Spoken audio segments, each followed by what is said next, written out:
Hello, I'm Robert Axon, the State Party Vice Chair, and excited to be with a number of our candidates today for State Party Chair. As you know, we are doing these conversations as a benefit to you as state delegates. We want to make sure that you have an opportunity, in addition to what you're hearing in email or phone calls from these candidates, to see and get to know them a little bit better, to have an opportunity to see what type of leader they would be. And we hope that this is a benefit to all of you. A couple of things that we need to announce. Obviously, May 1st is the date of our convention. So coming up here in just a number of days, it will be Saturday, May 1st at the Maverick Center here in Salt Lake County. In addition to that, there will be a couple of events happening on Friday in the lead up to it. So go and look at utahgop.org for an opportunity to see the various things that our convention committee has put together for us. We appreciate all of you as state delegates taking this responsibility of your state delegate role and looking and engaging in ways that we can help to not only ensure that we have the leadership that our party needs moving forward, but collectively that all of us can continue to build on the Republican brand and momentum that we have. Utah is a great place to live. It's a great place to be engaged in the political process, and certainly the principles that this party stands for and articulates are what our future and our kids and our communities need. So we appreciate all of you. A couple of things that we'll be doing. Obviously, you've seen some of these conversations with Treasurer. You've seen these conversations with our Secretary candidates. Today, we're engaging with all of our candidates for Chair. So right now, sitting next to me, obviously, you see who it is. I've got Tina Cannon. And just want to get an opportunity to get to know you a little bit better, Tina, and more importantly, for the delegates to get to know you. So first off, congratulations in being a candidate. We appreciate your willingness to do it. Thank you. I appreciate the opportunity to get to share my thoughts and my views and my platform for the Republican Party moving forward. Well, as we get kicked off, maybe start with something unique about you, something that folks aren't aware. Oh, there's so many things. Where to limit what's unique about me. So if we go to odd things that are unique about me, I don't have a jugular vein on this side, and I don't have a first rib on this side, and I'm 4'11", and I'm a woman in politics. All of those things are unique. Hey, you know, not having a jugular vein is probably okay in politics. It can be a little bit of a blood sport. Exactly. It saves me in lots of situations. They have to get me on the right side. Yeah, this is a competitive advantage. I think that makes sense. Here's a question for you, and I put this in here. Obviously, all of the questions, just so folks know, we're asking the same questions. We want to make sure that you're getting a chance to get to know all of the candidates fairly. But something that I want to know is, what's a challenging experience that you've had professionally or personally in your life that you feel has prepared you to be a leader or a servant? So one of the things that I've done in my life is I have been a parent, an IEP coach, and a parent advocate for the special needs community, because we have the unique challenge in our family. We have children who have experienced the special education process.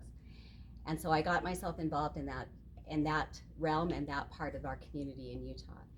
But the thing that it taught me the most is that every person is as part of the human race. We all have our challenges, and we all have our strengths. And we thank God every day for those strengths, and we celebrate those, but we work on our challenges. And it is in those moments of working on those challenges that really brings out a character of a person. And it is those times of the hard that you really find out who you are. And that's something that I have taught my children. That is something I brought to every organization that I've worked in, that it doesn't do us any good to ignore the challenge, but we grow and we learn the most from those challenges. So what made you decide to run for state party chair? Well, you know, I was happily paying zero attention to politics this year when my phone started ringing. And as we discussed whose names were in for the chair race, I was comfortable with all of those. But as things got closer and some of those names didn't come forward, I was a little disappointed, but still comfortable, until an article was written in a local paper that talked about women in the Republican Party. Now, this, having been a woman in the Republican Party for 21 years, it spoke to me, and my phone started just absolutely exploding that weekend, with people reaching out and asking me my opinion on it, and then also if I would be willing to step up. And my husband and I took a few days to think about it and to pray about it. And one of the parts of that article that really struck me the most, so I'm going to back up just a step. I don't I'm not here to speak about what happened or the circumstances behind it. Each woman gets to decide for herself how she wants to address the issue. I have my own. It's how I know Amy Winder. But what bothered me the most about it was the characterization that the Republican Party had failed women within its ranks. And that has not been my experience. That I have a lot of great friends, incredible mentors that are men within the Republican Party. And that narrative and that voice is not being shared in this situation. And if for no other reason, that is the message that I want to share, that men and women in the Republican Party work very, very well together.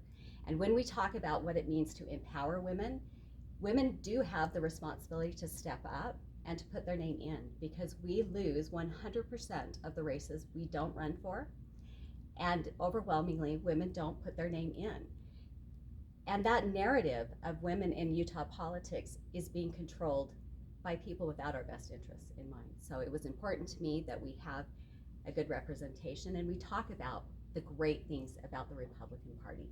And this gave us an opportunity to do that. Well, thank you. I'm very candid and important perspective that you shared, and I appreciate you sharing that. Tell me tell the delegates, what do you think is maybe your greatest challenge facing your candidacy? Our greatest challenge is the same challenge that every candidate faces, a level playing field and a fair opportunity to share our message and our vision for the Republican Party. What do you think's the greatest challenge facing the party right now? Right now, I think it's unity. I'm disappointed to see the conversations and the sidebar conversations. I would like, as sometimes when I see these stories and I watch Facebook, I want to scream, "Focus, people, focus!" There are a lot of things happening nationally. I have 4 children that I want to leave the country that I inherited from my parents, and we're seeing fiscal policies and incredible amounts of spending that are naturally going to translate into either a devaluation of the US dollar or hyperinflation or incredibly high tax rates. And all of those things really will deflate the opportunities of our children and the next generation.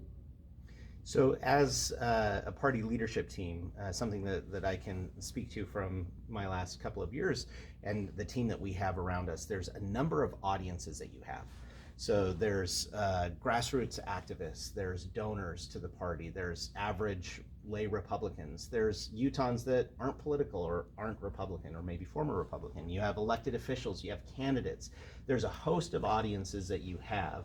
What's the way that you will approach balancing and approaching each of those various perspectives? So I think that is the unique perspective that I bring, and one of the reasons why I feel so passionate about this seat is that I have actually experienced the party from all aspects of this.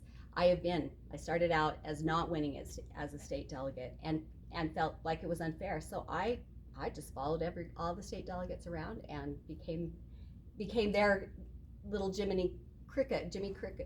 I'm massacring the name now that I'm on camera, on their shoulder, and gave my influence on who they were supporting and how they were looking at candidates. And it gave me a unique perspective. We wrote an op-ed about it, shared it, and talked about the great experience that caucus convention was. That took me to my local party. I ran for secretary, then I was the vice chair, and then I was chair of my county party. And from there, I ran for public office and served for 6 years in Morgan County politics as an elected official. And then I ran for Congress, and I've been an Elephant Club donor all the way through this process. So I have seen it from both the elected side, from the candidate side at a national level or a state level politics, and I've been in leadership inside the county. So I understand. I've been part of the state central committee, I've run convention, I've done all of these things. And each part has a unique perspective, and being able to see the party from all of those perspectives and where we struggle, but also how you can come together in those roles and fix those internal problems that we may have, but share a message that we all can unite and agree on. And that's the important part that I can bring to this. Well, thank you for sharing that. I will cut in and say to each of you delegates, as I mentioned, the various perspectives and those various audiences that we have within the state party. If you haven't been one of those, I challenge you to be one of those, with the exception of former Republican. Don't be a former Republican, but if you haven't been a donor, be a donor? Obviously, you're a state delegate, but what are some other ways that you could be engaged? Have you ever run for office beyond party office as a state delegate?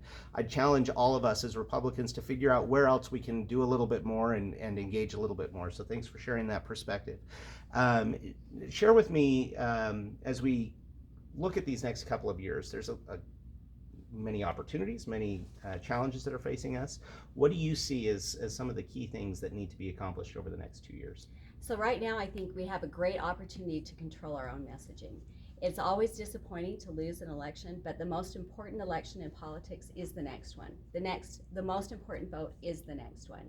And it's time to leave things that are in the past, and move forward for what's coming next, so that we're ready for the next election round and that we can win on the messaging that I think unites people in Utah, because those core values and core principles of the Republican Party are what speak to Utahns, that we're a red state for a reason, and it is because of those principles.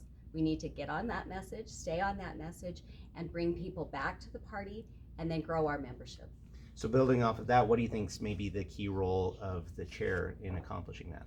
I think the key role of the chair is to be able to listen to all of the different perspectives, and also find those ways to unite. One of the great things about Derek that I've really appreciated is his ability to be positive and to always come out with that positive message and staying on that message as the face and as the leader of the party. It's an important part of the role. What do you think is the key priority for the Republican Party right now that just has to be tackled? I think we have a lot of, we're trying to divide ourselves based on personality and loyalty based on, to the party based on little individual issues. It's time to put all of the small things aside and focus on the big issues that are part of the party principles and that will unite us as members of the party. If you're elected, what on day one as chair of the party moving forward, what would be the first focus that you would bring? So I think our first area of focus is listening, and to take the opportunity to listen to the concerns of all of the members. That as a representative of the party, the first thing you ever do before you come out with anything is to listen, to go to work, putting those views together, and then to really take that information and analyze where you can go and where you can unite, where your opportunities are. The first job is, I would like to go out and visit all of the counties in the county with their leadership, talk about issues that are unique to those counties. Most of Utah, the real work of the party comes during the primary election process. But during the general election, it is all hands on deck for Salt Lake County, for Summit County, for Grand County, where we still do battle to keep Utah red in those areas. So there's a lot of things that we can do and unite to prepare for the next election round, and I'm looking forward to rolling up my sleeves and going to work. Is there anything else besides the listening and the getting to work immediately? Is there anything else that you would look forward to during your term of service if you are elected?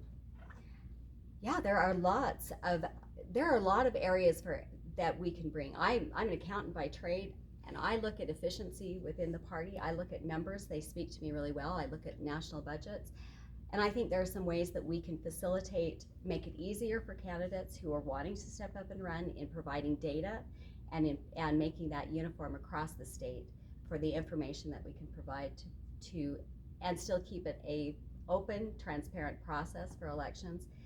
And there's also training that can be done for candidates who want to step up and run, how to message, that training that sometimes happens, especially for women outside of the Republican Party.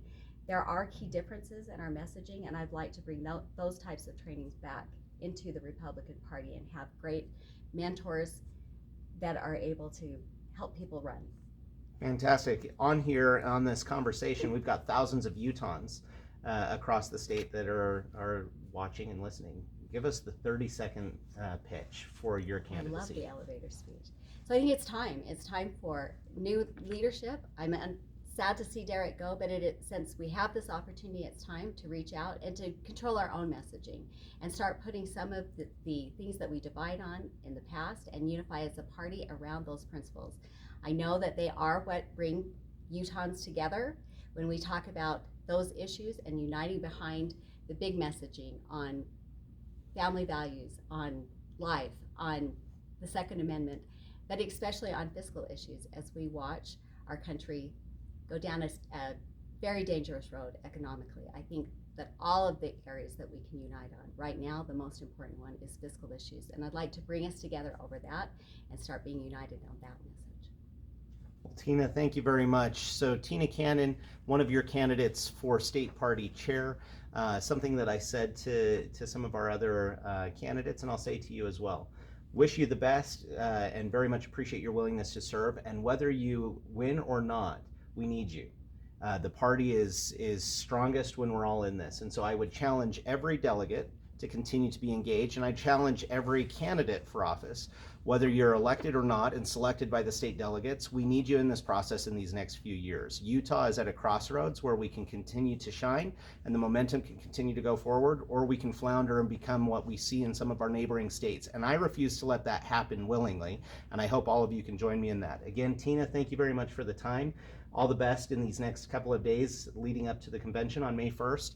And again, May 1st, we'll see you all at the Maverick Center here in Salt Lake County. Thanks, guys.